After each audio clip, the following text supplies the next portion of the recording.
ఉత్తరప్రదేశ్లోని Barabanki toll plaza వద్ద ఇటీవల జరిగిన ఓ సంచలన ఘటన ఐక్యతకు నిలువెత్తు సాక్ష్యంగా నిలిచింది. బారాబంకీ టోల్ ప్లాజా వద్ద ఒక అడ్వకేట్ తన కారులో వెళ్తుండగా నిబంధనల విషయంలో టోల్ సిబ్బందితో వాగ్వాదం జరిగింది. ఈ క్రమంలో అహంకారంతో రెచ్చిపోయిన టోల్ సిబ్బంది సదరు న్యాయవాదిపై అమానుషంగా దాడి చేశారు. ఆ దెబ్బ ఒక వ్యక్తిపై పడింది అనుకున్నారు, కానీ అది ఒక శక్తివంతమైన వ్యవస్థను కదిలిస్తుందని వారు కలలో కూడా ఊహించలేదు. తమ సహచరుడిపై దాడి జరిగిందని తెలియగానే జిల్లాలోని న్యాయవాదులందరూ ఏకమయ్యారు. నిమిషాల వ్యవధిలోనే వందలాది వాహనాల్లో వేల సంఖ్యలో అడ్వకేట్లు టోల్ ప్లాజా వైపు కదిలారు. నల్లకోటు ధరించిన సైన్యంలా రోడ్ల మీదకు వచ్చి వారు చేసిన నిరసనలతో ఆ ప్రాంతం దద్దరిల్లిపోయింది. వందలాది కార్లు టోల్ ప్లాజా వద్ద లైన్ కట్టి నిలిచిపోవడంతో టోల్ సిబ్బందికి అసలు సినిమా మొదలైంది. పరిస్థితి ఉద్రిక్తంగా మారడంతో ప్రభుత్వం వెంటనే రంగంలోకి దిగింది. న్యాయవాదుల పోరాటం కేవలం దాడికి వ్యతిరేకంగానే సాగలేదు, ఆ టోల్ ప్లాజా వెనుక ఉన్న అక్రమాలను కూడా బట్టబయలు చేసింది.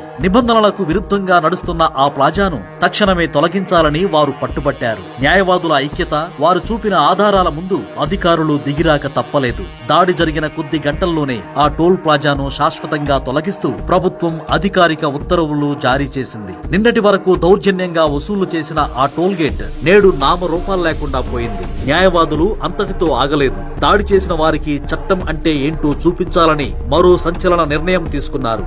నిందితుల తరపున కోర్టులో ఏ ఒక్క లాయర్ కూడా వాదించకూడదని బార్ అసోసియేషన్ తీర్మానం చేసింది. అంటే దాడి చేసిన వారికి న్యాయ సహాయం కూడా అందకుండా చేసి తమ ఐక్యతతో ఒక గట్టి హెచ్చరిక పంపారు. చట్టాన్ని రక్షించే వారిపై చేయి వేస్తే ఫలితం ఎంత తీవ్రంగా ఉంటుందో ఈ ఘటన నిరూపించింది. ఐక్యంగా ఉంటే ఎంతటి వారైనా తలవంచాల్సిందే అనే సందేశం ఇప్పుడు సోషల్ మీడియాలో మారుమోగుతోంది.